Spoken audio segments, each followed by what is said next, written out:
नमस्कार दोस्तों, स्वागत है आपका आपके अपने हमारे YouTube channel hi fi study में। मैं एक बार वापस आपका मित्र, आपका दोस्त, आपका भाई एस के राठौड़ लेकर के आया हूँ अपने भूगोल की श्रृंखला में। जो अपना निरंतर चल रहा है राजस्थान का सामान्य परिचय के अंदर अपने पार्ट 1 पढ़ लिया था, पार्ट 2 पढ़ लिया था। आज अपन भूगोल श्रृंखला राजस्थान के सामान्य परिचय को क्रमबद्ध करते हुए उसी टॉपिक को आगे पढ़ेंगे दोस्तों, जिसका नाम है अपने राजस्थान सामान्य परिचय के अंतर्गत राजस्थान का अक्षांशीय तथा देशांतरीय विस्तार, यानी कि एक्सटेंशन और लोकेशन के बारे में आज अपन थोड़ा सा डिटेल से पढ़ेंगे। चाहे कोई भी गवर्नमेंट कॉम्पिटिटिव एग्जाम जो होता है दोस्तों, ये अक्षांश और देशांतर का जो कंफ्यूजन है ना, ये बहुत ज़्यादा ही चलता है। तो आज अपन उस कंफ्यूज को थोड़ा यहाँ पर क्लियर करने का प्रयत्न करेंगे। तो जुड़े रहिए हमारे YouTube चैनल के साथ, क्योंकि इसी आशा के साथ अपन आज का वीडियो स्टार्ट करेंगे। उससे पहले मैं आपको बताना चाहता हूँ कि मैं जो भी पढ़ाऊंगा या फिर मेरे द्वारा जो भी वीडियो अपलोड किए जाएंगे वो केवल अपने हाई फाई स्टडी के चैनल पर ही अपलोड होंगे, बाकी किसी दूसरे YouTube चैनल के ऊपर अपलोड नहीं होंगे। मैं केवल हमारे हाई फाई स्टडी चैनल पर ही पढ़ाऊंगा। बाकी किसी भी और स्टडी चैनल पर अगर मेरे द्वारा जो वीडियो अपलोड हुआ है या पहले किसी ने किया है, अब वहाँ पर नहीं होगा। ठीक है ना दोस्तों? तो शेयर करना, कमेंट करना, लाइक करना ना भूलें और चैनल को अधिक से अधिक सब्सक्राइब करें, ताकि अपना जो परिवार है ना वो निरंतर आगे से आगे बढ़ते जाए और स्टूडेंट अपने से जुड़ते जाए। ठीक है दोस्तों? तो आज अपन स्टार्ट करेंगे अपने राजस्थान का सामान्य परिचय के अंतर्गत राजस्थान का अक्षांशीय तथा देशांतरीय विस्तार। ठीक है दोस्तों? तो देखो मित्रों, सबसे पहले अगर अपन बात करेंगे टॉपिक की, तो एक चीज आती है उसका नाम होता है अक्षांश तथा देशांतर। अक्षांश तथा देशांतर वास्तव के अंदर मित्रों, अक्षांश तथा देशांतर, अक्षांश को इंग्लिश में क्या बोलते हैं? तो अक्षांश को इंग्लिश में वास्तव में लेटीट्यूड बोलते हैं और देशांतर को इंग्लिश में क्या बोलते हैं? लॉन्गिट्यूड बोला जाता है। यानी कि अक्षांश तथा देशांतर होता क्या है दोस्तों? तो अक्षांश तथा देशांतर वास्तव के अंदर दोनों ही प्रकार की रेखाएं होती है और सिर्फ मित्रों ध्यान रखना, ये रेखाएं वास्तविक नहीं होकर के अपने कौन सी होती है? काल्पनिक रेखाएं होती है। यानी कि ग्लोब के ऊपर मित्रों 2 प्रकार की रेखाएं खींचते हैं अपने अक्षांश तथा देशांतर, और अक्षांश तथा देशांतर रेखाएं वास्तव में कैसी होती है? काल्पनिक रेखाएं। और इन्हीं काल्पनिक रेखाओं के द्वारा पृथ्वी के ऊपर किसी भी देश की स्थिति तथा जलवायु का पता लगाया जाता है, और यही काल्पनिक रेखाएं क्या कहलाती है? अक्षांश तथा देशांतर रेखाएं कहलाती है। अब अपन इसमें देखो एक एक चीज पढ़ेंगे। सबसे पहले अपन कौन सी पढ़ेंगे गुरुजी? अक्षांश रेखा। तो देखो अपन डिटेल पढ़ेंगे अभी। पहले अक्षांश रेखाओं की, अक्षांश रेखाएं क्या होती है और किस तरीके से ग्लोब पर खींची जाती है, देख लेंगे। सबसे पहले जैसे कि मैं आपको कहूं कि ये अपना ग्लोब है और ग्लोब की दिशाएं कितनी होती है दोस्तों? 4 उत्तर, और ये कौन सी हो गई अपने? दक्षिण, और इधर हो गई दोस्तों अपने पूरब, और ये हो गई अपने कौन सी? पश्चिम। ग्लोब की 4 दिशाएं होती है। यानी कि एक चीज तो आप हमेशा ध्यान रखना कि जिस तरफ आप जाकर के खड़े होते हैं ना, वो आपकी दिशा हमेशा, आपका जहां पर आप जाकर के खड़े होगे जिस दिशा में, और आपका जिस तरफ आपका राइट हैंड जाकर के रुकेगा वो दिशा हमेशा आपकी कहाँ कौन सी होगी? पूर्व। अगर आप जैसे कि यहाँ पर खड़े हो तो ये आपका राइट हैंड, तो ये पूर्व होगी। अगर आप इधर खड़े हो तो ये आपकी पूर्व होगी। राइट हैंड की तरफ हमेशा आपकी पूर्व दिशा होगी और लेफ्ट हैंड की तरफ कौन सी होगी? पश्चिम। यानी कि अक्षांश क्या होते हैं दोस्तों? तो अक्षांश यानी ग्लोब के ऊपर जो आपका पूर्वी बिंदु है और इधर आपका पश्चिमी बिंदु है, इस ग्लोब के ऊपर पश्चिम से पूर्वी बिंदुओं को मिलाने वाली जो काल्पनिक सरल रेखाएं होती है ना दोस्तों, यानी कि ग्लोब के ऊपर पूर्वी बिंदुओं को पश्चिमी बिंदुओं से मिलाने वाली जो काल्पनिक सरल दोस्तों जो अपने आड़ी रेखाएं होती है ना, इन्हीं काल्पनिक सरल आड़ी रेखाओं को क्या कहते हैं दोस्तों? अपने अक्षांश रेखाएं कहा जाता है। और ध्यान रखना मित्रों, इन अक्षांश रेखाएं जो होती है ना, रियल वास्तविक में नहीं होकर के ये रेखाएं सिर्फ और सिर्फ कौन सी होती है? काल्पनिक होती है। और ये पृथ्वी पर कौन सी आकृति में खींची जाती है दोस्तों? अपने तो वर्ताकार खींची जाती है। यानी कि ग्लोब के ऊपर अगर पश्चिम से स्टार्ट होगी दोस्तों, तो पश्चिम से स्टार्ट होने के बाद चारों तरफ घूम करके आएगी और वापस उसी बिंदु पर आकर के रुक जाएगी। और जब कोई सर्किल नुमा आकृति में चारों तरफ घूमती है तो वो आपका क्या कहलाता है दोस्तों, वृत्त कहलाता है। इसीलिए अक्षांश रेखाएं कैसी होती है, वर्ताकार। और ग्लोब पर पूर्व से लगा करके पश्चिम को मिलाने वाली आड़ी रेखाएं कौन सी कहलाती है, अक्षांश। और इन अक्षांश रेखाओं की अगर मैं बात करूं दोस्तों, तो अक्षांश रेखाएं कितनी होती है, तो ग्लोब के ऊपर अक्षांश रेखाओं की टोटल संख्या कितनी होती है दोस्तों, 179 होती है। कि ग्लोब के ऊपर अक्षांश रेखाओं की संख्या कितनी होती है, 179। लेकिन जब आप ग्लोब की इस उत्तरी ध्रुव तथा दक्षिणी ध्रुव को मिला देते हो ना, तो ग्लोब के ऊपर दोस्तों आपके मिलाने के बाद पृथ्वी पर टोटल अक्षांशों की संख्या कितनी होती है, तो ग्लोब के ऊपर आपकी टोटल अक्षांशों की संख्या कितनी होती है, 181 होती है। यानी कि यहां से, यानी पश्चिम से पूर्व जो ये वाला जो बिंदु है ना, यहां से जैसे जैसे आप ऊपर की तरफ खींचते जाओगे ना मित्रों, तो यहां पर लास्ट में आपको छोटी सी अक्षांश मिलेगा और उसके बाद में आपको केवल यहां पर एक लास्ट में बिंदु मिलेगा। और इसी तरीके से जब आप यहां से दक्षिणी गोलार्ध में आओगे तो लास्ट में आपको एक छोटा सा मिलेगा और इसके बाद में आपको वापस एक बिंदु मिलेगा। ये आपका कौन सा ध्रुव कहलाता है, दक्षिणी ध्रुव। और ये आपका कौन सा ध्रुव कहलाता है, उत्तरी ध्रुव। यानी कि जब आप लोग इन दोनों ध्रुवों को, उत्तरी ध्रुव तथा दक्षिणी ध्रुवों को इन 179 के अंदर ऐड करते हो ना, तब आपके ग्लोब पर टोटल अक्षांशों की संख्या कितनी होती है, 181। बाकी अक्षांश रेखाएं पूछे तो कितनी होगी, 179। और ये पश्चिम से कहां पर खींच जाती है, पूर्व की ओर। दोस्तों इन 179 या 181 में से एक रेखा होती है दोस्तों, उस रेखा का नाम होता है अपने 0 डिग्री अक्षांश। यानी कि 0 डिग्री अक्षांश। और ये 0 डिग्री अक्षांश मित्रों पश्चिम से पूर्व खींचते हैं तथा ग्लोब के बिल्कुल कहां से गुजरती है मित्रों, मध्य से गुजरती है। और पृथ्वी को हिंदी में कहते हैं भूमध्य। और यहां से जो रेखा निकलती है इसी 0 डिग्री अक्षांश को बताओ कौन सी रेखा कहते हैं, भूमध्य रेखा बोलते हैं। यानी कि 181 टोटल अक्षांश है अपने पास। इन 181 में से एक अक्षांश है जिसका मान है अपने कितना, 0 डिग्री। और 0 डिग्री अक्षांश पृथ्वी के बिल्कुल कहां से गुजरता है, मध्य से। और मध्य से गुजरने के कारण इसे क्या कहते हैं, भूमध्य रेखा। और इसी भूमध्य रेखा को दोस्तों आगे चल करके आप लोग बताओ कौन सी रेखा के नाम से पुकारते हो, विषुवत रेखा के नाम से पुकारते हो। और यही विषुवत रेखा आपको ग्लोब को बराबर कितने भागों में विभाजित करती है, 2 भागों के अंदर विभाजित करती है। यानी कि सीधे सीधे शाब्दिक अर्थों के साथ अगर मैं आपके सामने बताऊं तो मेरा कहने का तात्पर्य सिर्फ यह है कि 0 डिग्री अक्षांश जिसे आप भूमध्य रेखा कहते हो, और इसी भूमध्य रेखा को आप लोग विषुवत रेखा कहते हो। और ये विषुवत रेखा दोस्तों ग्लोब को कितने भागों में बांटती है, 2 भागों के अंदर। एक तो जब आप भूमध्य से ऊपर की तरफ जाओगे तो आपकी दिशा कौन सी है, उत्तर। तो यहां से जो ऊपर वाला होगा दोस्तों वो वाला तो गोलार्ध आपका कौन सा कहलाएगा, उत्तरी गोलार्ध। और एक जब आप लोग भूमध्य से दक्षिण में आओगे तो दक्षिण वाला जो होगा दोस्तों वो बताओ आपके कौन सा गोलार्ध होगा, दक्षिणी गोलार्ध। यानी कि ये कौन सी रेखा ने इसे 2 भागों में बांटा, भूमध्य रेखा ने। और भूमध्य रेखा को बताओ क्या कहते हैं, विषुवत रेखा। और विषुवत रेखा कितने भागों में बांटती है, 2 भागों के अंदर। बताओ पहला कौन सा है, उत्तरी गोलार्ध। और दूसरा कौन सा है, दक्षिणी गोलार्ध। और अपना जो भारत तथा राजस्थान लगता है दोस्तों वो अक्षांश रेखाओं के अनुसार बताओ कौन से गोलार्ध में लगता है, उत्तरी गोलार्ध में लगता है। यानी कि ग्लोब के ऊपर अपन अक्षांश रेखाओं के द्वारा भारत और राजस्थान की स्थिति देखना चाह रहे हैं। तो ध्यान रखना मित्रों, मेरे विद्वान साथियों, कि भूमध्य रेखा जिसने ग्लोब को 2 भागों में बांटा था, एक तो बांटा था उत्तरी गोलार्ध और दूसरा बांटा था दक्षिणी गोलार्ध। और अपना जो भारत है वो बताओ कौन से गोलार्ध के अंदर है, उत्तरी गोलार्ध के अंदर है। और भारत के अंदर ही अपना राज्य है, वो राज्य कौन सा है, राजस्थान है। तो इसका मतलब राजस्थान भी आपके ग्लोब के बताओ कौन से गोलार्ध में होगा, उत्तरी गोलार्ध में होगा। ध्यान रखना मित्रों, ये सिर्फ आप कौन सी रेखाओं के अनुसार बताओगे, अक्षांश रेखाओं के अनुसार बताओगे।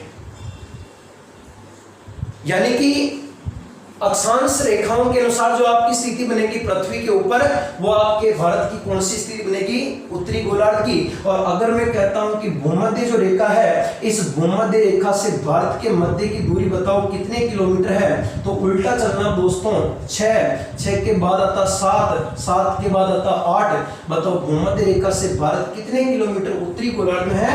876 किलोमीटर उत्तरी गोलार्ध में स्थित है। ठीक है मित्रों, तो अब देखना आपने थोड़ा सा इधर वापस, जैसे कि अगर मैं आपको कहूं दोस्तों कि दो अक्षांश रेखाओं की, यानी कि ग्लोब के ऊपर जो दो अक्षांश रेखाएं होती है, इन दो अक्षांश रेखाओं के मध्य की जो दूरी होती है दोस्तों, वो मध्य की दूरी कितने किलोमीटर होती है? तो दो अक्षांश रेखाओं के मध्य की दूरी लगभग कितने किलोमीटर होती है? 111 किलोमीटर। जबकि इन्हीं दो अक्षांश रेखाओं के मध्यवर्ती भाग को क्या कहा जाता है? तो दो अक्षांश रेखाओं के मध्यवर्ती भाग को दोस्तों क्या कहते हैं? जोन, या जोन के अलावा इसके मध्यवर्ती भाग को किस नाम से पुकारते हैं? कटिबंध कहते हैं। जैसे कि ग्लोब के ऊपर एक अक्षांश रेखा तो ये रही और दूसरी अक्षांश ये रही। इन दो अक्षांश रेखाओं का जो दोस्तों अपने जो मध्यवर्ती भाग है ना, इस मध्यवर्ती भाग को कहते हैं जोन या कटिबंध। और इनके मध्यवर्ती दूरी लगभग कितने किलोमीटर होती है? 111 किलोमीटर। और आपके भारत से भूमध्य रेखा से कितनी दूरी, कितने किलोमीटर की दूरी है? 876 किलोमीटर है। अब 2-3 चीजें हो रही थी दोस्तों की कई बार पूछा जा चुका है कि पृथ्वी कितने डिग्री के अक्ष पर झुकी हुई है। तो ध्यान रखना दोस्तों, पृथ्वी 23.5 डिग्री के अक्ष पर झुकी हुई है।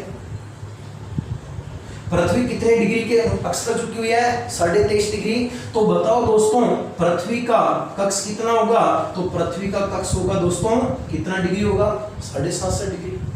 क्योंकि अगर मैं कहूं कि बिंदु A और यहाँ पर कोई बिंदु है B और यहाँ पर कोई बिंदु है दोस्तों C, और ये यहाँ पर एक समकोण बनता है, और ये जो समकोण बनता है दोस्तों कितने डिग्री पर? 90 डिग्री पर। और आपकी जो पृथ्वी झुकी हुई है दोस्तों, वो यहाँ पर एक कोण बनता है छोटा सा, और वो जो कोण बनता है वो बताओ कितने डिग्री का बनता है? 23.5 डिग्री।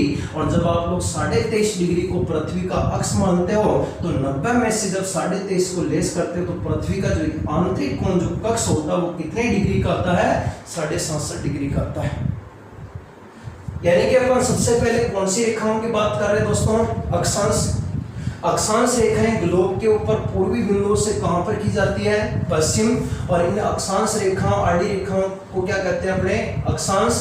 और ग्लोब पर अक्षांश रेखाओं की संख्या कितनी होती है? 179। जबकि ग्लोब के ऊपर अक्षांशों की संख्या कितनी है? 181। तथा साथ ही दो अक्षांश रेखाएं के मध्य की जो दूरी होती है वो दूरी कितने किलोमीटर होती है? 111 किलोमीटर। साथ ही इनका जो मध्यवर्ती भाग होता है उसे क्या कहते हैं? जोन। जोन के साथ में क्या कहते हैं? कटिबंध। और 0 डिग्री जो अक्षांश है उस रेखा को क्या कहते हैं? भूमध्य रेखा। और उसी भूमध्य को क्या कहते हैं? विषुवत रेखा। और ये पृथ्वी को कितने भागों में बांटती है? 2 भागों के अंदर। पहला तो कौन सा है? उत्तरी गोलार्ध। और दूसरा कौन सा है? दक्षिणी गोलार्ध। और भूमध्य रेखा से भारत कौन से गोलार्ध के अंदर है? उत्तरी गोलार्ध। और भूमध्य से कितने किलोमीटर दूरी है? 876 किलोमीटर है। जबकि अगर मैं कहूं कि पृथ्वी का अक्ष कितना डिग्री होता है? 23.5 डिग्री। और पृथ्वी का अक्ष कितना होता है? 67.5 डिग्री। साथ ही एक बात ध्यान रखना दोस्तों, 181 जो अक्षांश है इनमें से एक 0 डिग्री खींचने के बाद आपके अब अक्षांशों की संख्या बताओ कितने डिग्री बचेंगे? 180।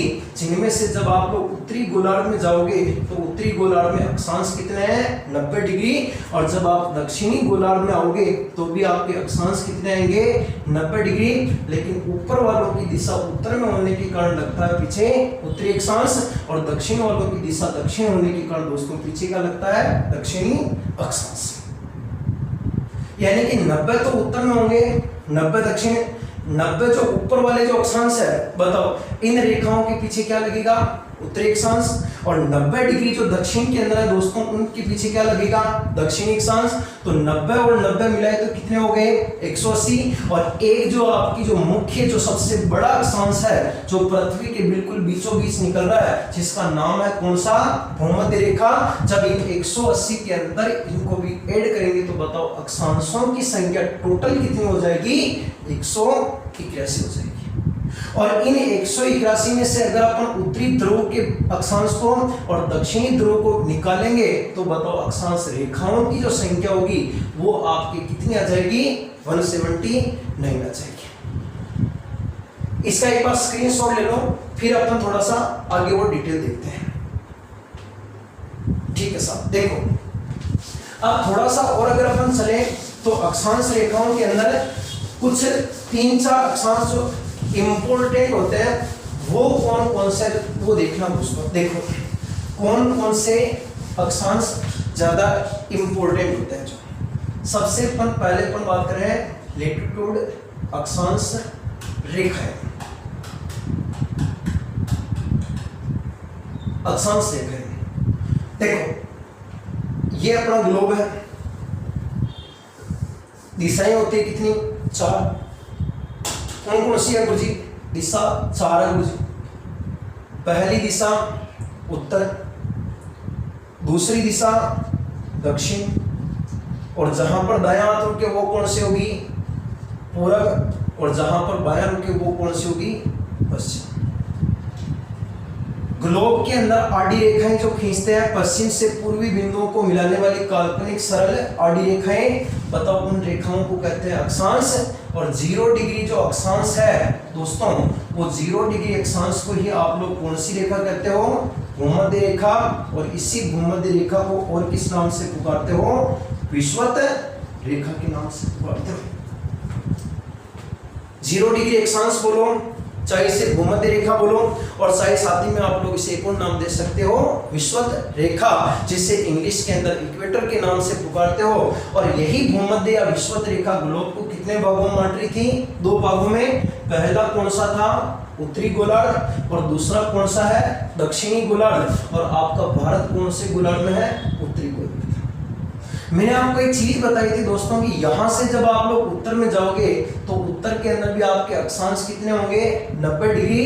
लेकिन 90 डिग्री के आपके जो पीछे लगेगा वो लगेगा उत्तरी अक्षांश, और यहां से जो दक्षिण में आओगे उनके पीछे भी लगेगा 90 डिग्री, लेकिन दिशा दक्षिण होने के कारण पीछे क्या लगेगा? दक्षिणी अक्षांश। अब दोस्तों याद करना, मैंने आपको बताया था मित्रों की पृथ्वी का जो अक्ष होता है वो पृथ्वी का अक्ष बताओ कितने डिग्री होता है? 23.5 डिग्री।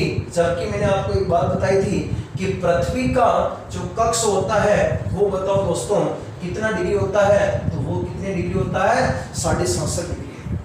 यानी कि पृथ्वी का अक्ष 23.5 डिग्री होता है और पृथ्वी का कक्ष कितना डिग्री होता है? 67.5 डिग्री। तो एक रेखा तो मित्रों यहां से निकलेगी ये वाली, और एक रेखा दोस्तों यहां से निकलेगी ये वाली। गुरुजी इसका नाम क्या है? इसका नाम है दोस्तों 23.5 डिग्री। पीछे लगा दो उत्तरी अक्षांश, क्योंकि बताओ कौन से गोलार्ध में है? उत्तरी गोलार्ध। और उत्तरी गोलार्ध में सभी के पीछे क्या लगता है? उत्तरी अक्षांश। और एक यहां से निकलेगी, इसका मान है दोस्तों 23.5 डिग्री दक्षिण दिशा के अंदर है, पीछे लगा दो दक्षिणी अक्षांश, यानी 23.5 डिग्री तो उत्तरी अक्षांश और 23.5 डिग्री कौन सा है? दक्षिणी अक्षांश। गुरुजी नाम के रखा, अरे नाम चलो रखते हैं। लॉकडाउन लग गया घर पे, अब जा रहे हो कहीं बाहर, अपना जो भी छोटा भाई है बच्चा वो आपके पीछे पीछे जाता है कि मम्मी भैया मैं भी चलूंगा आपके साथ, तो थे लोग वाले का ही करोगे भाई कि कुरकुरा वगैरह दिलाई दो, ठीक है ना। तो जैसे कि आप लोगों ने उसको कुरकुरा वगैरह दिला दिया, अब वो क्या है ना जैसे खाने लगता है और खाने के बाद मुंह से आवाज आती है कर, भाई आएगा मुंडा बसाई, आवाज आती है कर, फिर वापस चबाता उसे तो आवाज आती है मकर मकर। ये जो दोस्तों जो 23.5 डिग्री जो उत्तरी अक्षांश है ना, ये 23.5 डिग्री उत्तरी अक्षांश को आप लोग कौन सी रेखा के नाम से पुकारते हो? कर्क रेखा। और 23.5 डिग्री जो दक्षिणी अक्षांश रेखा है, इस 23.5 डिग्री दक्षिणी अक्षांश को कौन सी रेखा कहते हैं? मकर रेखा। यानी 23.5 डिग्री जो पृथ्वी का अक्ष है, 23.5 डिग्री उत्तरी अक्षांश, इसे तो कहते हैं कर्क रेखा, और 23.5 डिग्री जो दोस्तों दक्षिणी अक्षांश है, इसे आप क्या कहते हो, मकर रेखा। और एक रेखा वापस यहां से निकलती है और एक रेखा यहां से निकलती है। ऊपर वाले का मान है दोस्तों 67.5 डिग्री उत्तरी अक्षांश, और एक रेखा दक्षिण के अंदर है जिसका मान है 67.5 डिग्री दक्षिणी अक्षांश। अब इन रेखाओं का नाम क्या है? यहां दोस्तों एक महासागर लगता है पृथ्वी के ऊपर उत्तरी गोलार्ध के अंदर यहां पर, और यहां पर जो महासागर है दोस्तों, उस महासागर का नाम अपने आर्कटिक महासागर, जिसके कारण 67.5 डिग्री को कौन सी रेखा कहते हैं? आर्कटिक रेखा। और यहाँ पर दोस्तों एक महाद्वीप है, उस महाद्वीप का नाम अपने अंटार्कटिका, और इस रेखा को आप लोग बताओ कौन सी रेखा कहते हैं? अंटार्कटिका रेखा। यानी कि 67.5 डिग्री उत्तरी अक्षांश को तो आर्कटिक रेखा कहते हैं, और 67.5 डिग्री दक्षिणी अक्षांश को अंटार्कटिका कहते हैं, 23.5 डिग्री उत्तरी अक्षांश को कर्क रेखा कहते हैं, और 23.5 डिग्री दक्षिणी अक्षांश को मकर रेखा कहते हैं, और 0 डिग्री अक्षांश जिसे भूमध्य रेखा, और साथ ही क्या कहते हैं? विषुवत रेखा। और ये ग्लोब को दो भागों में बांटती है, पहला तो कौन सा है? उत्तरी गोलार्ध, और दूसरा कौन सा है? दक्षिणी गोलार्ध। और साथ ही दो अक्षांश रेखाओं के मध्यवर्ती जो दूरी होती है, वो बताओ दूरी कितने किलोमीटर होती है? 111 किलोमीटर होती है। अब दोस्तों इसमें एक प्रश्न पूछा जाता है कि जितनी भी अक्षांश रेखाएं होती है 179 और कुल अक्षांश होते हैं 181, इन अक्षांशों में सबसे बड़ा अक्षांश कौन सा है? सबसे बड़ा। अरे एक चीज तो समझ गए आप लोग कि जो भी मैंने आपको बता दिया, ताकि 90 उत्तर में होते हैं, 90 दक्षिण में, एक बीचों बीच हो गया, 181 हो गया।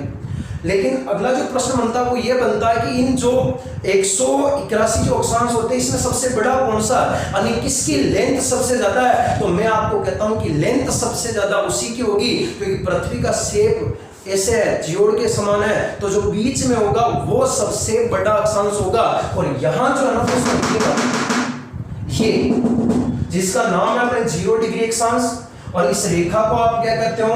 भूमध्य रेखा, और इसे आप क्या कहते हो? विषुवत रेखा। और यही विषुवत रेखा आपके सबसे बड़ा अक्षांश होगा। और सबसे छोटे की अगर बात करें तो सबसे छोटे तो आपके होंगे ध्रुव होंगे दोस्तों, जिनकी कोई साइज नहीं है, न तो उत्तरी ध्रुव न दक्षिणी ध्रुव, ये केवल आपको एक बिंदु के रूप में प्राप्त होते हैं। ये वास्तव में कोई रेखा ही नहीं है, केवल बिंदु के रूप में प्राप्त होते हैं, उत्तरी ध्रुव और दक्षिणी ध्रुव। इसलिए मैंने आपको कहा कि रेखा में काउंट नहीं होकर के केवल अक्षांशों में काउंट किए जाएंगे। सबसे बड़ा अक्षांश बताओ कौन सा होगा? अरे भूमध्य रेखा होगा, भूमध्य रेखा सबसे बड़ा अक्षांश होगा। और इन अक्षांश रेखाओं की जो आकृति होती है वो वर्ताकार होती है, और दो अक्षांश रेखाओं की मध्यवर्ती दूरी होती है 111 किलोमीटर की। और साथ ही पृथ्वी का अक्ष कितने किलोमीटर होता है? 23.5 डिग्री। और पृथ्वी का अक्ष कितने डिग्री होता है? 67.5 डिग्री। 23.5 डिग्री उत्तरी अक्षांश को बताओ क्या कहते हैं? कर्क रेखा। और 23.5 डिग्री दक्षिणी अक्षांश को क्या कहते हैं? मकर रेखा।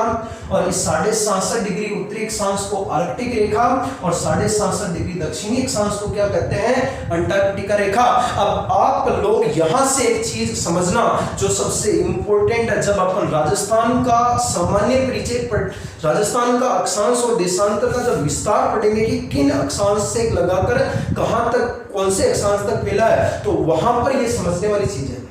मैं आपको बता रहा हूं मेरे प्यारे दोस्त कि आपका ग्लोब दो भागों में बढ़ चुका है। भूमध्य से, भूमध्य रेखा से ग्लोब दो भागों में बट गया है, उत्तरी गोलार्ध और दक्षिणी गोलार्ध। और आपका राजस्थान जो लग रहा है मेरे दोस्त, वो बताओ कौन से गोलार्ध में लग रहा है? उत्तरी गोलार्ध में लग रहा है। और यहां से एक चीज समझना कि राजस्थान के अंदर, राजस्थान उत्तरी गोलार्ध में है, और उत्तरी गोलार्ध में अक्षांशों की संख्या 90 होती है, और 90 के पीछे क्या लगता है? उत्तरी अक्षांश। इसलिए राजस्थान के अंदर जितनी भी अक्षांश रेखाएं निकलेगी, चाहे वो राजस्थान के दक्षिणी छोर से गुजरे, चाहे वो राजस्थान के उत्तरी छोर से निकले, उन सब अक्षांश रेखाओं के पीछे क्या लगेगा? उत्तरी अक्षांश लगेगा। अगर यहां पर ये कंफ्यूज क्लियर हो गया तो आप लोग राजस्थान का जो अक्षांश और देशांतर है ना, उसे समझ पाओगे, वरना नहीं समझ पाओगे, वो ये रटने वाला हो जाएगा फिर तो। क्योंकि यहाँ से पीछे वाले सेकंड ग्रेड 31 अक्टूबर 2018 में यहीं से ही प्रश्न आया था। उस बंदे ने साफ साफ सीधा सीधा 2 अक्षरों में 2 लाइनों में यही पूछा था कि राजस्थान का अक्षांशीय तथा देशांतरी विस्तार किन 2 अक्षांशों के मध्य फैला हुआ था, और ये कंफ्यूज हुआ था वहां पर, उसने कंफ्यूज दिया था। आंसर सभी ने सेम दे दिया, पीछे सिर्फ इकाइयां दे दी थी, उत्तरी अक्षांश और दक्षिणी अक्षांश में फर्क दे दिया। तो आपको सिर्फ ये ध्यान रखना मेरे दोस्त, मेरे प्यारे साथी, कि राजस्थान के चाहे दक्षिणी छोर से निकले चाहे उत्तरी छोर से निकले, राजस्थान बताओ कौन से गोलार्ध में स्थित है? उत्तरी गोलार्ध। और उत्तरी गोलार्ध में अक्षांश कितने होते हैं? 90 डिग्री। तो सबके पीछे क्या लगेगा? उत्तरी अक्षांश। और सबसे बड़ा अक्षांश बताओ कौन सा होगा? भूमध्य रेखा होगा। ये आपके अक्षांश रेखाएं हैं। अब अपन थोड़ा सा इसी के साथ देशांतर रेखाओं को देखें, फिर अपने राजस्थान में आएंगे कि राजस्थान का अक्षांश कहां से कहां तक है। जो अब थोड़ा सा अपन राजस्थान देशांतर रेखाओं के बारे में देखें। देखो एक बार स्क्रीनशॉट ले लो इसका, ठीक है भाई। अब देखना इधर, अब अपन बात करेंगे देशांतर रेखाओं की, कि देशांतर रेखाएं भी ग्लोब में किस तरीके से खींची जाती है और किस तरीके से क्या उसकी स्थिति बनती है जो, और उसके अनुसार अपना जो राजस्थान या अपना भारत जो है वो ग्लोब के कौन से गोलार्ध में बनता है। और फिर इन दोनों को अगर अक्षांश और देशांतर को मिलाने के बाद अगर आपको एक शब्द में अगर कोई पूछता है कि बताओ राजस्थान का अक्षांशीय तथा देशांतरी विस्तार दोनों, राजस्थान का अक्षांश तथा देशांतर को देखते हैं तो ग्लोब के ऊपर राजस्थान कौन से गोलार्ध में स्थिति बनती है। तो ये कंफ्यूज आपका देशांतर रेखाओं के बाद क्लियर होगा। तो अब अपन सेकंड नंबर की जो रेखाएं होती है दोस्तों, उस रेखाओं के बारे में देखेंगे, और उस रेखा का नाम है अपने देशांतर रेखा।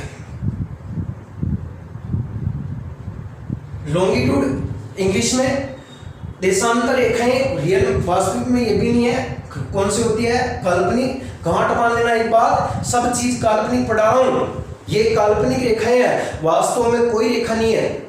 ग्लोब पर आपको कहीं नहीं दिखेगी, पृथ्वी पर आपको न तो अक्षांश देखने को मिलेगा न आपको देशांतर देखने को मिलेगा। सिर्फ ये भौगोलिक विशेषताएं बतलाने के लिए या किसी देश की स्थिति, जलवायु, क्लाइमेट का समय निर्धारण करने के लिए इनको माना गया है, वास्तव में नहीं होती है, सिर्फ काल्पनिक कल्पना किया गया है कि रेखाएं होती है, वो रेखाएं अक्षांश तथा देशांतर होती है। अब अपन देखेंगे दोस्तों की देशांतर रेखाएं क्या होती है। सुनना इधर, ये अपना ग्लोब है इधर, और ग्लोब की वही दिशाएं उत्तर, दक्षिण, पूर्व और पश्चिम। ग्लोब के ऊपर मैंने बताया आपको कि पश्चिम से पूर्वी बिंदुओं को मिलाने वाली काल्पनिक सरल जो आड़ी रेखाएं होगी वो बताओ कौन सी होगी? गुरुजी अक्षांश होगी। बिल्कुल सही कह रहे हो। और गुरुजी बीच में कौन सी निकलेगी?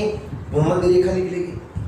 तो बताओ गुरुजी, गुरुजी उत्तर से दक्षिणी बिंदुओं को मिलाने वाली, यानी ग्लोब के ऊपर उत्तर से दक्षिणी बिंदुओं को मिलाने वाली जो काल्पनिक सरल खड़ी रेखाएं जो होगी दोस्तों, उन्हीं काल्पनिक सरल खड़ी रेखाओं को बताओ कौन सी रेखा कहते हैं? देशांतर रेखाएं कहते हैं। ग्लोब के ऊपर उत्तर से दक्षिणी बिंदुओं को मिलाने वाली काल्पनिक सरल खड़ी रेखाओं को क्या कहते हैं? देशांतर। ध्यान रखना दोस्तों, अगर कोई कहता है कि पृथ्वी की आकृति, अगर शेप की बात करूं तो लगभग दोस्तों कैसा दिखता है? अपने गोलाकार दिखता है। और पृथ्वी को पहली बार जो गोलाकार कहा था, वो गोलाकार कहने वाले व्यक्ति का नाम क्या था? अरस्तु। इस अरस्तु महोदय के द्वारा कहा गया कि पृथ्वी की आकृति कौन सी है? गोलाकार। और इस गोलाकार होने के कारण देशांतर रेखाओं की जो टोटल संख्या होती है मेरे दोस्त, वो देशांतर रेखाओं की टोटल संख्या कितनी होती है? 360 होती है। क्योंकि पृथ्वी बिल्कुल गोलाकार है। जब आप उत्तर से चलोगे तो दक्षिण में आओगे, वापस चलोगे तो इस तरीके से पूरे आप राउंड अप घूम जाओगे। तो यहाँ जो आपकी देशांतर रेखाओं की जो टोटल संख्या मिलेगी वो कितनी मिलेगी? 360। और इन्हीं 360 देशांतर रेखाओं में से एक देशांतर रेखा होती है जिसका मान होता है 0 डिग्री, और इन खड़ी रेखाओं को क्या कहते हैं अपने तो देशांतर। और 0 डिग्री देशांतर रेखा वापस ग्लोब को कितने भागों में बांटती है? 2 भागों के अंदर। यानी कि 360 में से 0 डिग्री देशांतर ग्लोब को वापस 2 भागों में बांटती है। एक तो यहां से इधर दिशा कौन सी हो गई? पूर्व, और एक यहां से इधर कौन सी हो गई? पश्चिम। तो यहां से जो इधर वाला होगा वो तो बताओ अपने कौन सा गोलार्ध होगा? पूर्वी गोलार्ध। और यहां से इधर जो होगा वो बताओ आपके कौन सा गोलार्ध होगा? पश्चिमी गोलार्ध होगा। ये आपको बात बताने वाली जो होती है रेखा वो कौन सी होती है? 0 डिग्री देशांतर। 0 डिग्री देशांतर ने वापस 2 भागों में बांटा। एक तो हो गया अपने पूर्वी गोलार्ध और दूसरा हो गया अपने पश्चिमी गोलार्ध। और आपका जो भारत जो लगता है दोस्तों वो देशांतर रेखाओं के अनुसार बताओ कौन से गोलार्ध के अंदर लगता है? तो आपका जो भारत होगा मित्रों वो आपका देशांतर रेखाओं के अनुसार कौन से गोलार्ध में होगा? पूर्वी गोलार्ध में होगा। जबकि अक्षांश रेखाएं या भूमध्य रेखाओं के अनुसार कौन से गोलार्ध में था? उत्तरी गोलार्ध। जबकि देशांतर रेखाओं के अनुसार जो आपका भारत है ये देशांतर रेखा खड़ी, और इसके अनुसार अपन कौन से गोलार्ध में है? पूर्वी गोलार्ध। और ये तो होगी आपकी उत्तर और ये होगी आपकी पूर्व। जब दोनों को मिलाते हैं मेरे दोस्त, मेरे साथी, मेरे प्यारे साथियों, तो यहाँ पर जो आपके ग्लोब का गोलार्ध बनता है वो आपके बताओ कौन सा गोलार्ध बन जाता है? उत्तर पूर्वी गोलार्ध बन जाता है।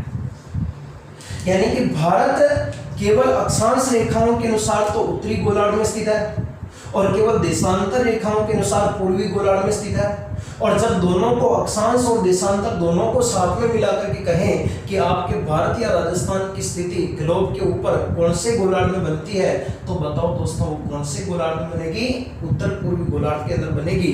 ध्यान रखना भारत तथा राजस्थान ग्लोब के कौन से गोलार्ध के अंदर है? उत्तरी पूर्वी गोलार्ध में है। अब मैं कह रहा हूं कि देशांतर रेखाओं की टोटल संख्या 360 होती है। इन 360 देशांतर में से ध्यान रखना दोस्तों, अगर आप लोग पूर्वी गोलार्ध में जाते हो यहां से, ये जैसे कि आपका उत्तर दिशा है और ये आपकी जैसे कि दक्षिण दिशा है और ये आपकी पूर्व दिशा है, और यहां से जब आप लोग इधर आते हो तो यहां से आप देखोगे तो ये आपकी पश्चिम दिशा है। तो यहां पर आपकी जो 0 डिग्री देशांतर रेखा है वो 0 डिग्री देशांतर मध्य से गुजरती है। तो जब आप 0 डिग्री से आप लोग जब पूर्वी गोलार्ध में जाओगे ना, तो पूर्वी गोलार्ध में देशांतर रेखाएं आपको अर्धवर्ताकार आकृति में फैली हुई इस तरीके से मिलेगी आपको, यहां से इस तरीके से ये आपको पूर्वी गोलार्ध में मिलेगी। और जब ऐसे ही आप लोग पश्चिमी गोलार्ध में आओगे तो पश्चिमी गोलार्ध में आपको जो देशांतर रेखाएं मिलेगी वो 0 डिग्री से इधर जाने पर पूर्वी गोलार्ध में बताओ देशांतर रेखाओं की संख्या कितनी मिलेगी? 180। और 0 डिग्री से पश्चिमी साइड में आने पर भी आपको देशांतर रेखाओं की संख्या कितनी मिलेगी? 180। और जब आप लोग पूर्वी में जाओगे तो पूर्व दिशा होने के कारण पीछे की तरफ क्या लगेगा मेरे मित्र? पूर्वी देशांतर। और जब इधर आओगे तो बताओ दोस्तों उसके पीछे क्या लगेगा? पश्चिमी देशांतर। जबकि 0 डिग्री देशांतर के पीछे क्या लगेगा? वास्तव में 0 डिग्री देशांतर तो ग्लोब के बीचों बीच में निकल रही है। ये तो एक उपनिष्ठ है, बीचों बीच में निकल रही है, ग्लोब को 2 भागों में बांटने का काम कर रही है। तो 0 डिग्री जो देशांतर होती है ना दोस्त, वो कहां से निकलती है? तो यहाँ पर मेरे मित्र एक महाद्वीप निकल लगता है जिसका नाम क्या है? यूरोप महाद्वीप। और इसी यूरोप महाद्वीप के अंदर दोस्तों ध्यान रखना एक देश लगता है और उस देश का नाम क्या है? इंग्लैंड। और यहाँ पर इंग्लैंड के अंदर एक राजधानी लगती है इंग्लैंड की, बताओ राजधानी का नाम क्या है? लंदन। और इस लंदन के अंदर एक छोटा सा शहर लगता है जिसका नाम है दोस्तों कौन सा? ग्रीनविच शहर। और इस ग्रीनविच नामक शहर से आपकी 0 डिग्री देशांतर रेखा गुजरती है, जिसके कारण इस रेखा को बताओ दोस्तों 0 डिग्री देशांतर को आप लोग कौन सी रेखा के नाम से पुकारते हो? ग्रीनविच रेखा के नाम से पुकारते हो। यानी कि 180 देशांतर तो पूर्वी गोलार्ध में होंगे और 180 देशांतर पश्चिमी गोलार्ध में होंगे। और 0 डिग्री देशांतर रेखा कहां से गुजरती है? एक चीज ध्यान रखनी है मेरे दोस्त, 0 डिग्री देशांतर रेखा यूरोप महाद्वीप है। महाद्वीप का नाम क्या है? यूरोप। और देश का नाम क्या है? इंग्लैंड। राजधानी कौन सी है? लंदन। शहर का नाम क्या है? ग्रीनविच। साले घर पर बैठे हो तो भी पढ़ो इस तरीके से जैसे कि मैं आपको पढ़ा रहा हूं आपके सामने और आप मेरे सामने बेंच पर बैठे हो, इस तरीके से लगना चाहिए, तब जाकर के आपके घर पर बैठ के पढ़े हो। सारा जुनून ही ऐसा रखो कि मैं वीडियो के माध्यम से आपको पढ़ाने का प्रयत्न कर रहा हूं, लेकिन आपको ऐसा नहीं लगना चाहिए कि आप जैसे कि वीडियो देख रहे हो, आपको ऐसा लगना चाहिए कि मैं क्लास में लाइव बैठा हूं। इस तरीके से पढ़ोगे तभी जाकर के जो मेरे बताए हुए शब्द है ये आपके मस्तिष्क में उतरेंगे और तब जाकर के आपको सफलता मिलेगी। यानी कि 0 डिग्री देशांतर रेखा ये आपकी कौन से महाद्वीप से गुजरती है? यूरोप। और यहाँ पर बताओ देश का नाम क्या है? इंग्लैंड। और यहाँ पर राजधानी कौन सी है? लंदन। और इसमें से छोटा सा शहर लगता जगह का नाम है ग्रीनविच। और इस ग्रीनविच नामक जगह से कौन सी देशांतर गुजरती है? 0 डिग्री, जिसके कारण इस रेखा को क्या कहते हैं दोस्त? ग्रीनविच रेखा कहते हैं। और ध्यान रखना मेरे यारों, मेरे दोस्तों, ये लंदन जो है कहीं बार पूछा जाता है, लंदन कौन सी नदी के किनारे पर स्थित है? तो ये टेम्स या थेम्स नदी के किनारे पर स्थित है। लंदन इंग्लैंड की राजधानी है। लंदन इंग्लैंड की राजधानी है, जहां पर ये एक नदी गुजरती है, उस नदी के किनारे पर स्थित है। टेम्स नदी बोलोगे चाहे उसे थेम्स नदी बोलोगे। और इस लंदन के अंदर एक छोटा सा शहर लगता है, उसका नाम है ग्रीनविच नामक शहर। और इसी ग्रीनविच से गुजरने के कारण इस 0 डिग्री देशांतर को मेरे यारों किस रेखा के नाम से पुकारते हैं? ग्रीनविच रेखा। और ध्यान रखना यही ग्रीनविच रेखा का मुख्य कार्य क्या है?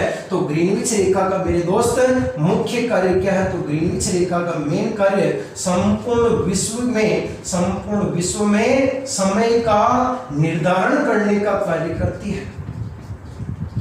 संपूर्ण विश्व में समय का निर्धारण करने का कार्य कौन सी रेखा करती है? ग्रीनविच रेखा। जिसके कारण इस ग्रीनविच रेखा को ध्यान रखना दोस्तों, कौन सी रेखा के नाम से पुकारा जाता है? तो इस रेखा को अंतरराष्ट्रीय समय मानक रेखा कहा जाता है, या इसी रेखा को प्रधान समय मानक रेखा कहते हैं।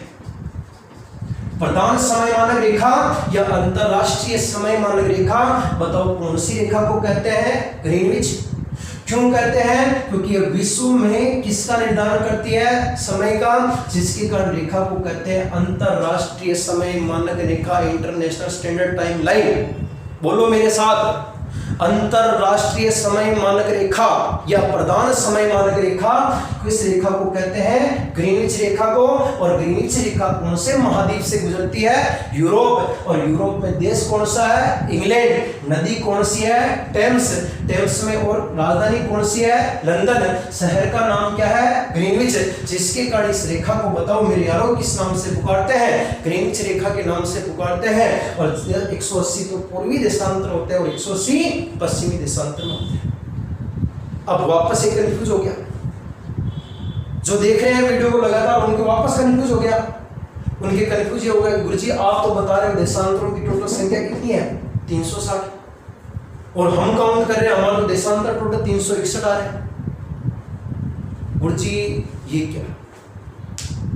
और ना 180 पूर्व में, 180 पश्चिम में, 180 मिलाओ, बताओ कितना हो गया? 360। गुरुजी आंकड़ों फिट है, क्या दिक्कत को नहीं गुरुजी? तो गुरुजी आप बोल रखे हो 0 डिग्री देशांतर ग्रीनविच रेखा तो काउंट ही कौन की? जब 360 के अंदर इस ग्रीनविच रेखा को जोड़ोगे तो मेरे यारों कितनी आएगी? 361 आएगी। अब यहां कंफ्यूज हो गया।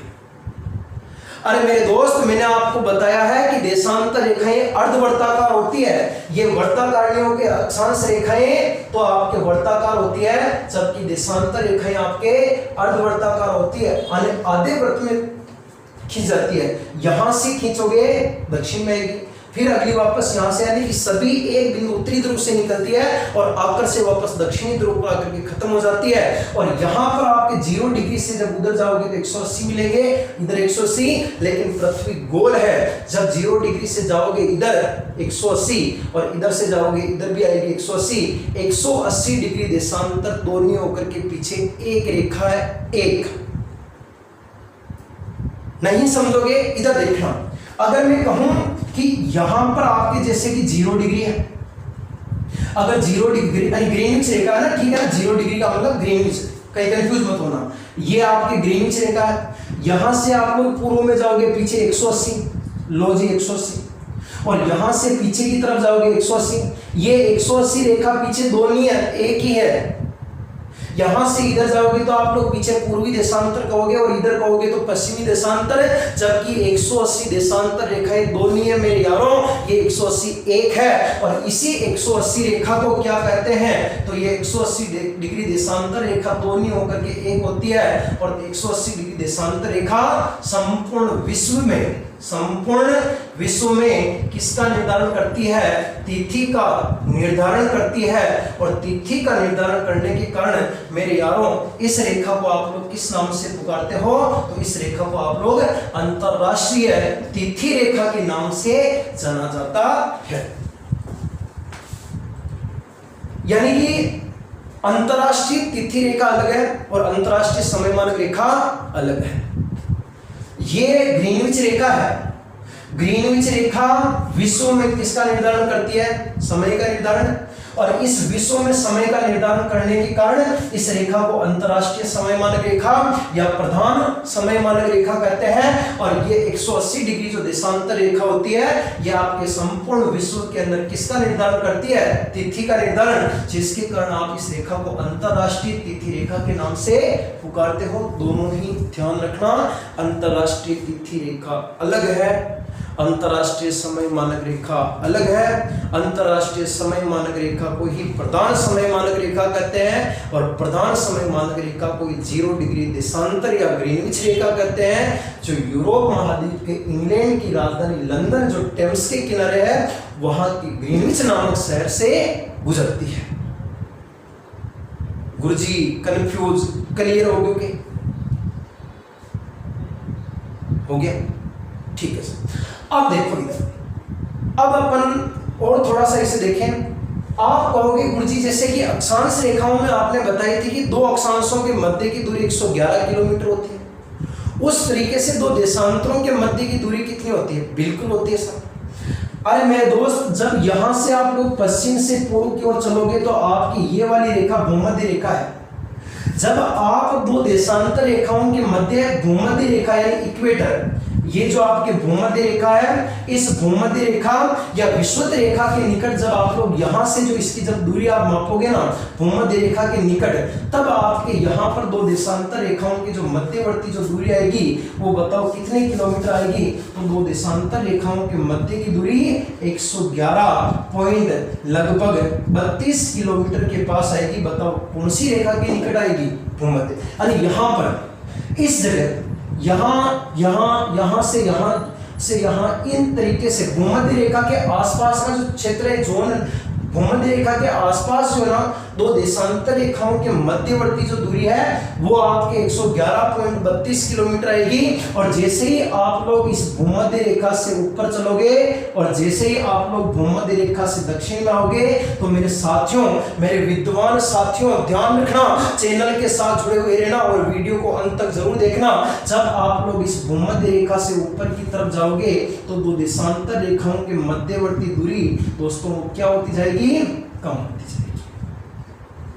देख लेना, पूरा का पूरा एक्सप्लेन करके बता रहा हूं। यहां पर आप लोग खुद देख सकते हो, ग्लोब ला सकते हो, घर पर ग्लोब देखना, एक एक चीज वहां पर ये दिखाई गई है कि आप लोग पश्चिम से, अगर आप लोग भूमध्य से उत्तर की ओर जा रहे हो, उत्तर से भूमध्य से दक्षिण की ओर आ रहे हो, तो यहाँ पर आपके दो देशांतर रेखाओं के मध्य की दूरी क्या होगी, कम होगी।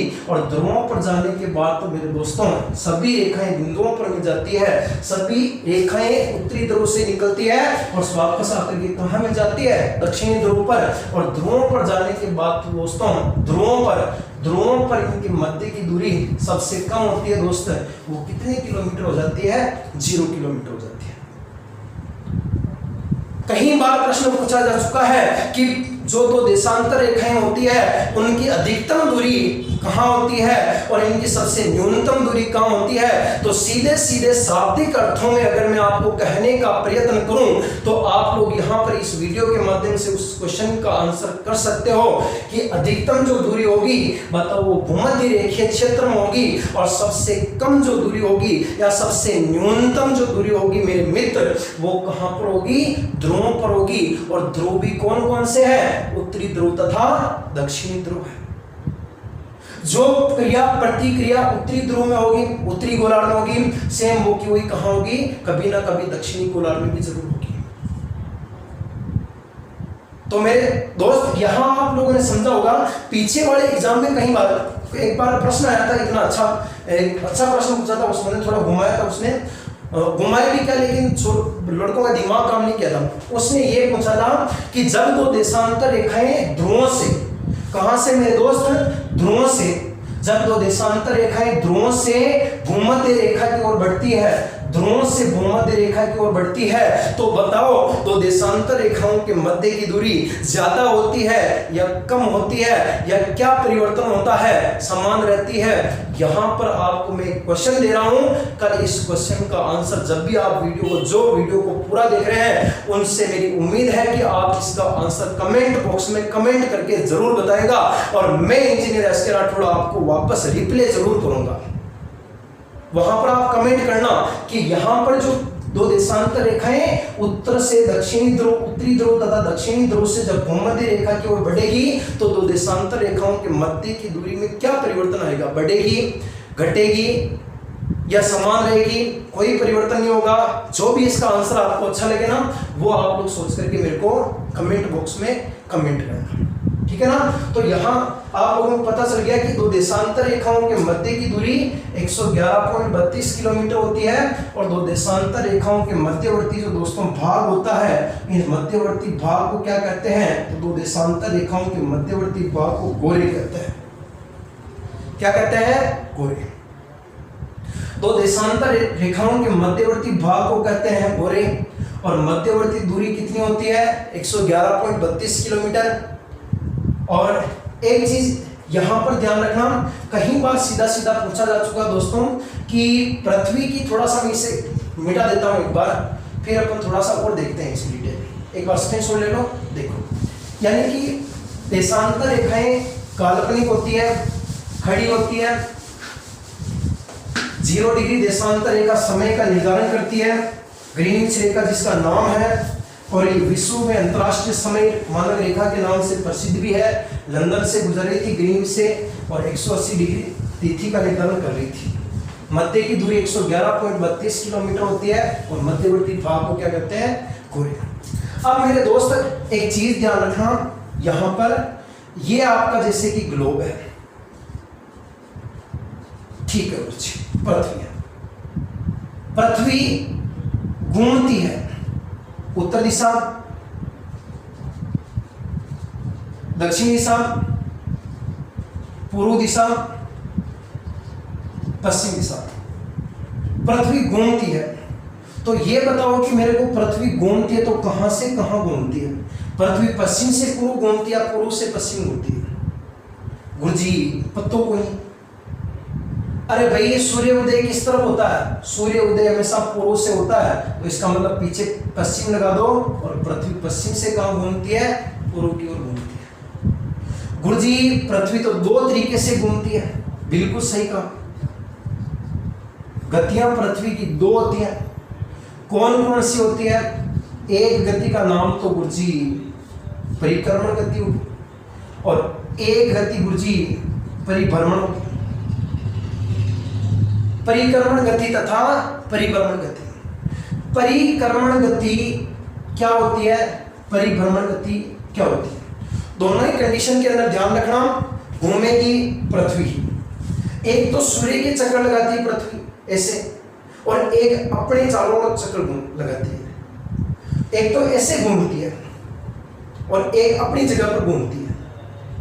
तो दोनों में कौन कौन सी गति है, तो ट्रिक के तौर पे ध्यान रखना, जैसे कि कोई सूर्य भगवान का मंदिर है, और सूर्य भगवान के मंदिर में आप गए धोख लगाने के लिए, और धोख लगा करके आप इसके चारों तरफ एक फेरी लगाते हो, उस फेरी को बोलते हो आप लोग परिक्रमा, और इसी परिक्रमा से मिलकर के एक शब्द बना मेरे दोस्त, जिसका नाम है परिक्रमा।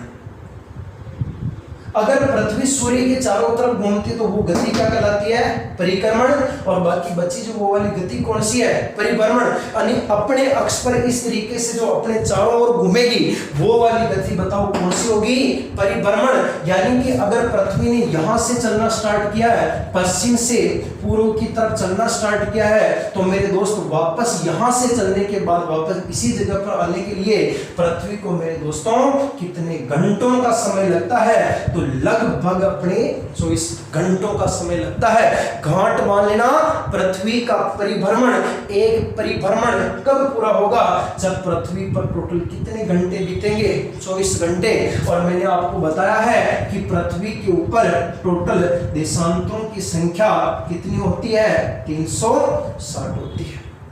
यानी कि परिभ्रमण करेगी, बताओ कितने घंटों में? 24। और 24 घंटे में कितने डिग्री चलेगी?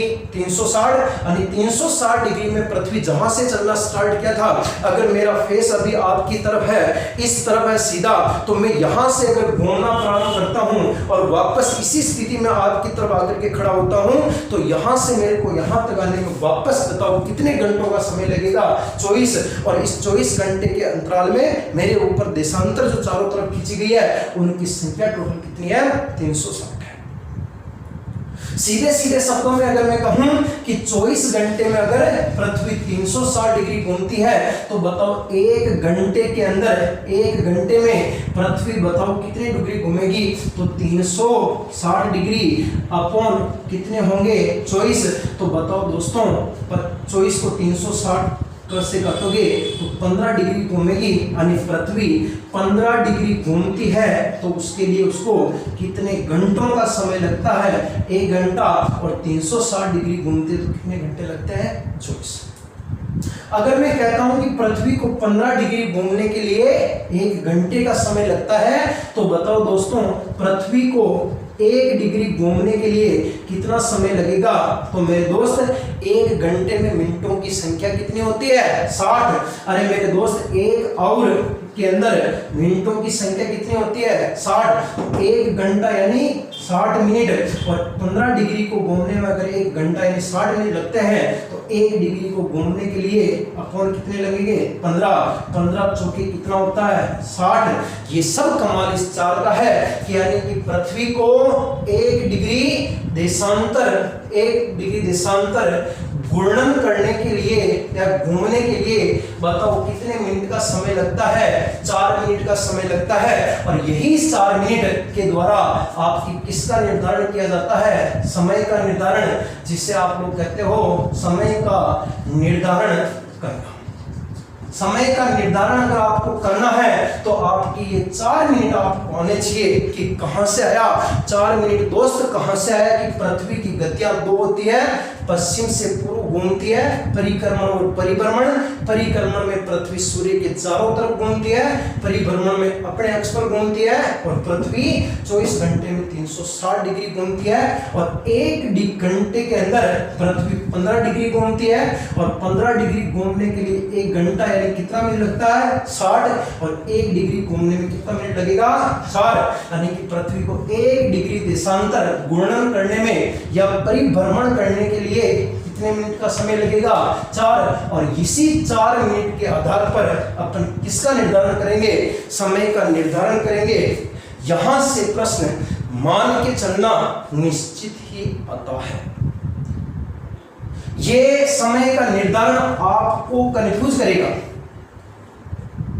इसलिए मैं समय के निर्धारण आपको नेक्स्ट वीडियो का जो पार्ट आएगा इसी अक्षांश देशांतर का, उसमें मैं आपको स्पेशल समय का निर्धारण करना ही बताऊंगा। एक वीडियो और बनेगा 30-35 मिनट का, उसमें अपन पढ़ेंगे समय का निर्धारण किस तरीके से करते हैं, किस तरीके से रात और दिन होते हैं, किस तरीके से ग्रहण होते हैं। मैं पूरा का पूरा पृथ्वी को यहाँ पर खोल के रख दूंगा, और इसी के साथ अपन किस तरीके से साथ ही साथ समय का निर्धारण करेंगे। तो अपन को और डिटेल से पढ़ेंगे तो समय का निर्धारण करना तो दिखाएंगे, किस तरीके से दिन रात होते हैं, किस तरीके से ग्रहण आते हैं, और साथ ही साथ में आपकी इसी के साथ ज्वार भाटा भी यहीं पर आपके मैं क्लियर करवा दूंगा।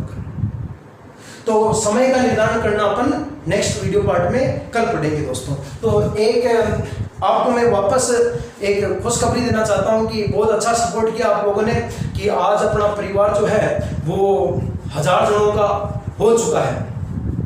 मैं आपका बहुत बहुत धन्यवाद अदा करना चाहता हूं और आपका शुक्रगुजार हूं कि आप लोग मुझे इतने सपोर्ट कर रहे हो, हमारे YouTube चैनल को इतना सपोर्ट, इतना प्यार दे रहे हो कि आज अपना जो परिवार है वो एक साथ 1000 जनों का हो चुका। मुझे नहीं उम्मीद थी कि भाई कि हमारा जो प्रयत्न है वो इतना अच्छा कामयाब होगा।